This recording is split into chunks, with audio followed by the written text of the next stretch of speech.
Hello and welcome to Classic Quilts YouTube. I'm Bronwyn and today I'm going to share a really fun, quick couching pillow tutorial using the BERNINA number 43 couching foot. Okay, so what you need for this tutorial is obviously the couching foot from BERNINA. If you don't have a BERNINA sewing machine, you can still do this project. Just resource a couching foot for your machine brand. I'm using a water erasable marking pen to mark the top of the water soluble stabilizer. I always do that with this because you don't know when you wet it if your marking tool may run onto your project, and because I'm using a light top, I don't want anything to ruin my project top, so at least this will erase the same time this dissolves. I've drawn out what I want to couch onto the top of my cushion. You can download images or you can draw out your own. You can write anything, this is your choice. I've drawn it out in a way that I can make sure that it's going to fit perfectly on my project even when I've taken in the seams. So I've got I'm using iron-on interfacing, but you can use embroidery stabilizer if you like, depending on the fabrics that you're using. What I'm using for this project is some minky. This is a beautiful cream color minky with gold flecks. Because I'm making mine a little Christmas cushion, I want to have a Christmassy feel, and so I've got the red minky for the backing. And then I've matched my couching yarn to the backing, so I'll be couching on this with the red thread or red cord. What I'm using is a double knit wool. So the couching foot will tell you what thickness cord or wool that you need to use. Okay, so to transfer your design onto your water soluble interfacing, you lay it over the top of your design. So I've got my drawn design there, I've laid this on, and I've got my bumpy side down because it's easier to draw on the smooth side. And now I'm just going to go over and trace. It doesn't have to be absolutely perfect. It just gives you the guide of where to stitch. And round, because remember, everything is organic with your handwriting. Now you don't see it very well here, but when I lay this over my fabric, I will be able to see it really well. And it gives me that added protection that if anything goes through or transfers through, it's not going to damage my project.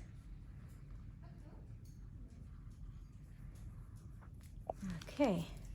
So now I've transferred that over, and as you can see, once I lay it down, if you zoom in nicely, you can actually see it nice and faint there for me to follow. And that is ready. We can put the template away, and that's ready to stitch. Now, the iron-on interfacing, I'm going to attach to my top piece, or you can just put your embroidery stabilizer underneath. The reason I'm using iron-on interfacing is because I'm using minky on this project, and I want the interfacing to give a bit more stability to the whole project. And this is ready to go for when we sew our project together. So now I'm going to take you over to the ironing board. I'm going to attach my interfacing with the glue side down. And I don't want to hold the iron too long on a area with the minky because I don't know how it's going to react to the heat. So I'm going to just pat it down until it's mostly stabilized. What I've done to cut my pieces for my cushion the way I want it is I have got my minky cut at 20 inches by 10 inches in height. You can make your cushion any size and shape you want. The idea is just to be able to have a pretty quick cushion as a gift or a project, and it's to accent your other cushions. So 20 inches by 10 inches. My backing piece is cut exactly the same size, and my interfacing I've cut just a ½ inch shorter on either side. So I've done 19.5 by 9.5. Okay, so I've ironed my minky, I've ironed my interfacing to my minky, not too much, it's a little bit loose, but it's holding on if I pick it up. I can do that on this minky because it's not the bubbly type.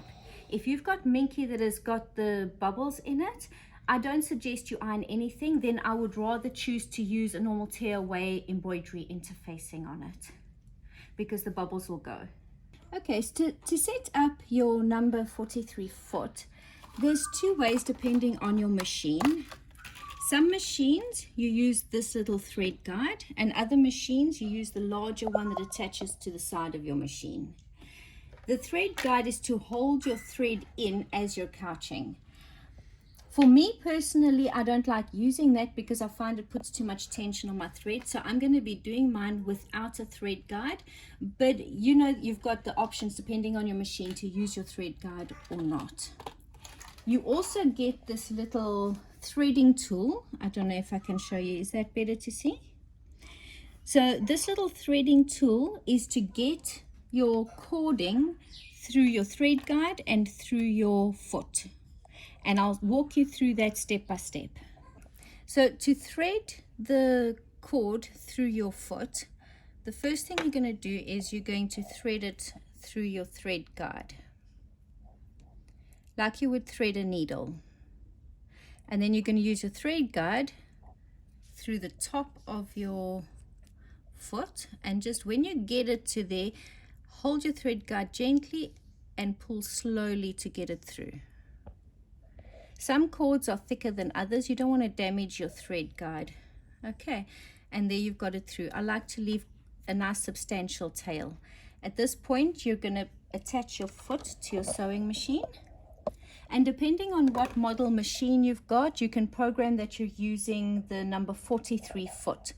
One thing about this foot that I didn't mention is this foot works with your embroidery unit as well. So you can take any digitized embroidery pattern and stitch it out with this couching foot with a yarn, and it works exactly the same as any other foot. You just need to program in that you're using this foot with your embroidery unit.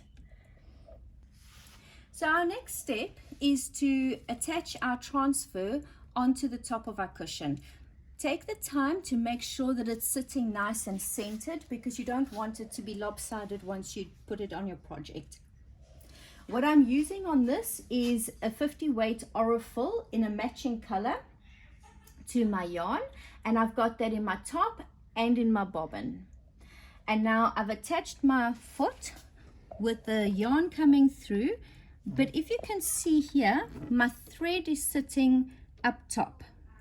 This will take care of when we pull our bobbin thread up, because for any free motion work, you need to bring your bobbin thread to the top.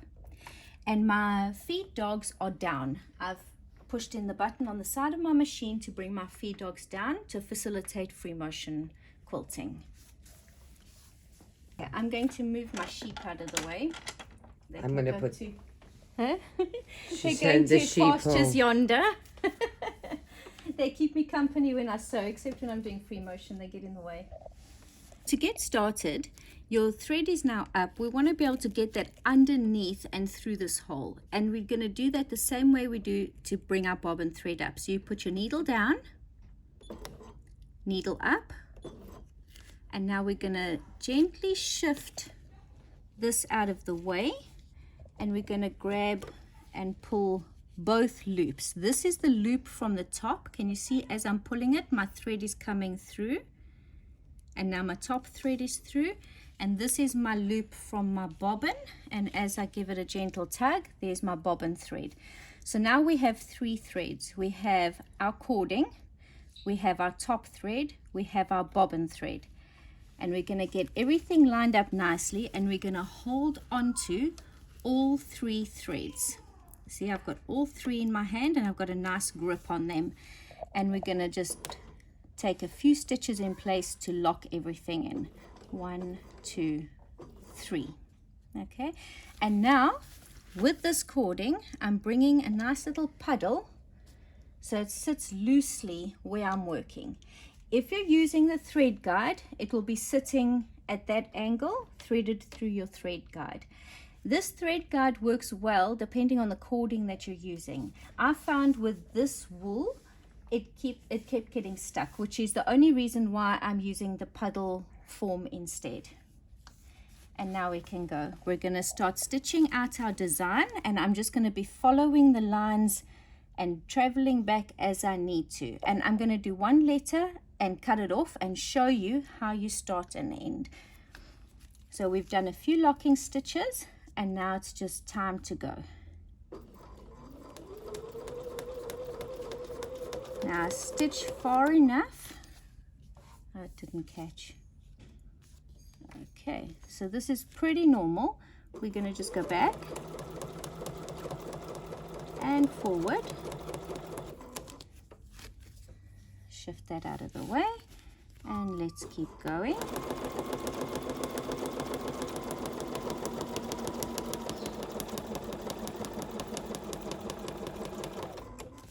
Pause to move your hands. Don't try and quilt beyond your hands. And we're going to go up.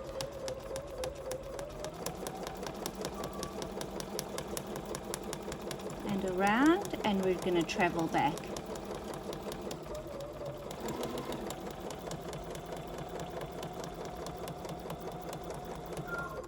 And stop there, and now we're going to be coming down here to finish off, but I want to just trim these threads first before we go any further.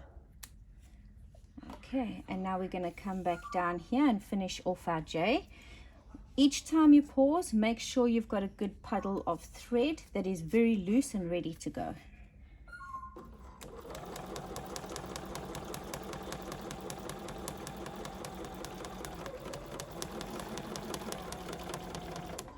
And now pause again, and let's go.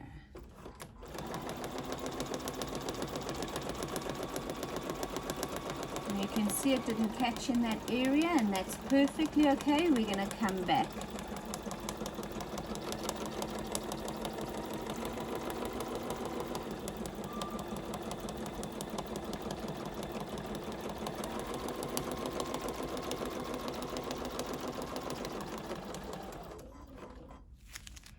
And now I'm going to go over and back and cut.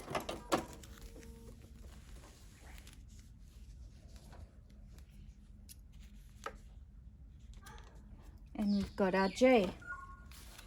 We've almost got joy.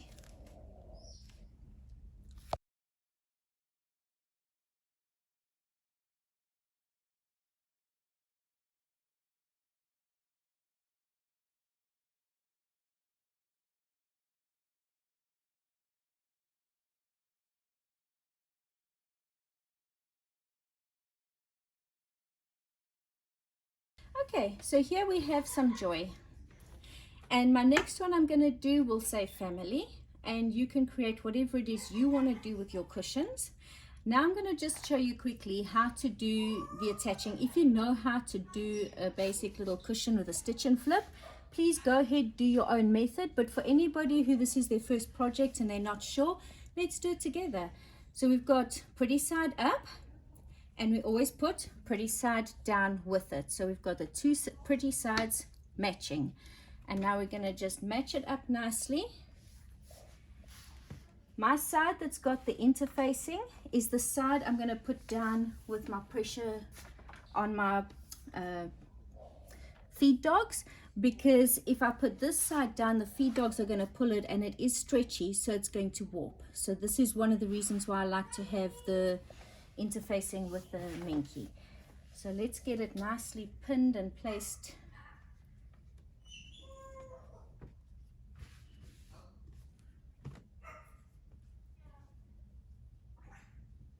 I'm going to use a larger seam allowance to what we normally use, and I'm going to show you a little trick that I'm going to use to keep it nice. And sorry, I'm just trying to get this to be nice and even. Okay, where's the bottom? Here we go. So these two pins are going to be showing the area where I'm not going to be stitching, because we want to leave an opening to turn this project the right way out. And how do I know that this is the area? Because I'm sticking a pin through the center like that. So this is a no-sew area.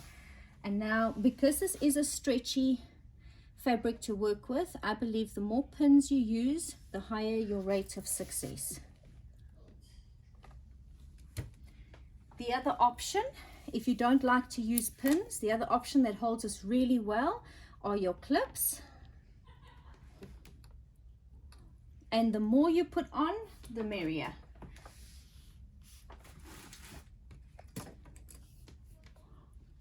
Especially if you're using a product, because you're not going to always use minky. You can also use cork fabric or faux leather. All of those make beautiful couched cushions because of the contrast in texture. If you're using anything like that, then I wouldn't suggest using pins at all. Then you would use clips for everything on your project. Okay, so I'll finish that up just now. Let's show you how you can get a nice even seam allowance throughout.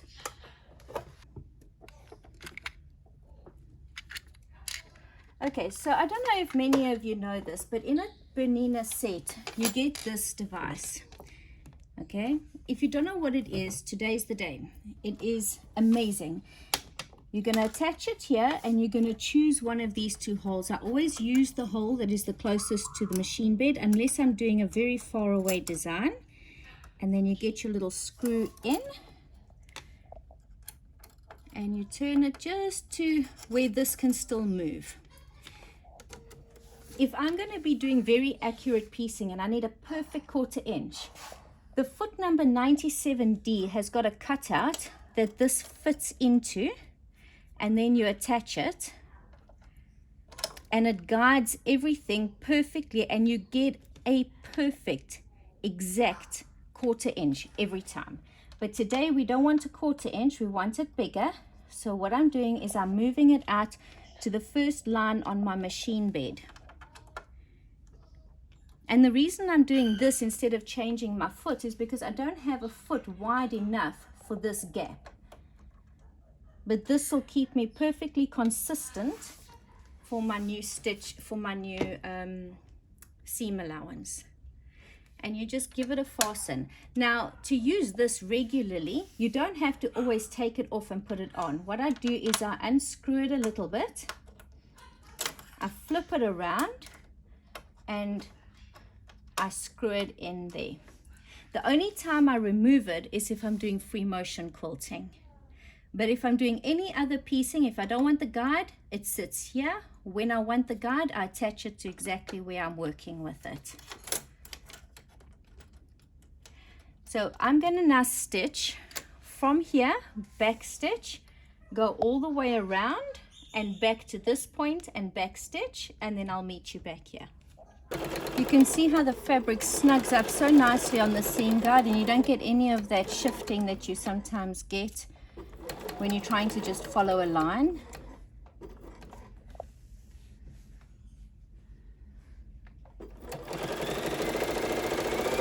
So here it's tilting up because I'm actually snugging the white bottom fabric up a bit, because with minky it stretches quite a lot, but I know that my bottom fabric is stable because it's on a stabilizer, so I'm using that as my primary guide.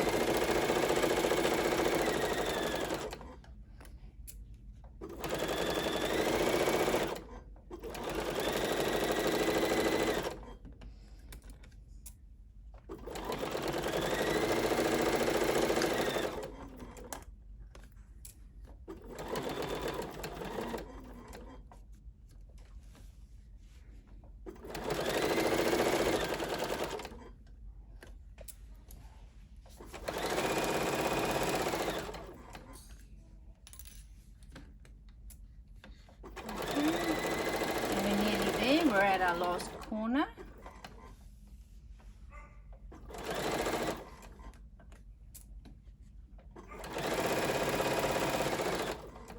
No, I didn't catch that properly, so I'm going to just go back and reinforce it.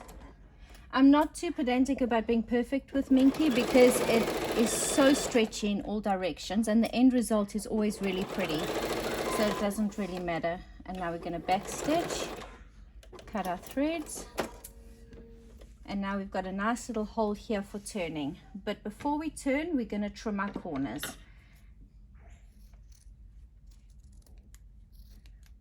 So I'm going close to about 1/8 of an inch to my seam.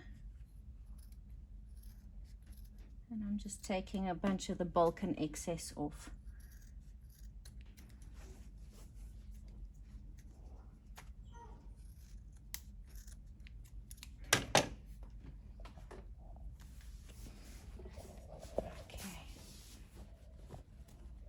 I like to pop my corners out first and then worry about the bulk. No matter how big or small the project is, I just find it's easier to turn if you've got your corners out. Okay.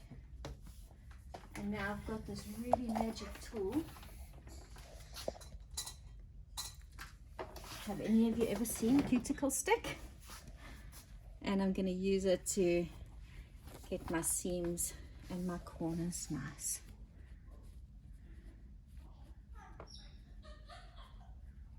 And just gently give it a push, a nice little roll, and there you've got a nice corner. There's another, and we just work our way around the project. Okay.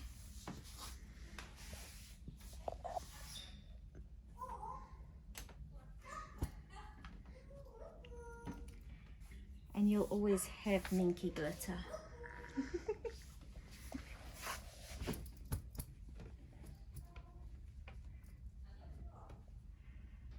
Okay, so at this point, all we're going to do now is we're going to stuff this pillow.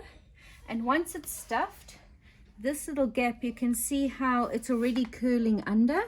I'm going to just take some red thread and I'm going to do some invisible ladder stitching to close this hole up, and then your cushion is ready.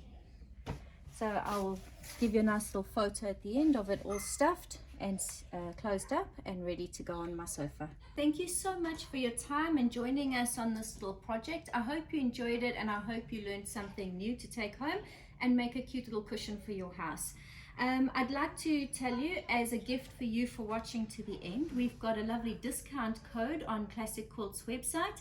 For its discount code BD05. We'll put a link in the description, but it will give you 5% off any fabric, notions and supplies that you purchase from the shop for the month of December. I hope you enjoy that and enjoy your discounts. It's a little gift from us to you for joining us on this journey.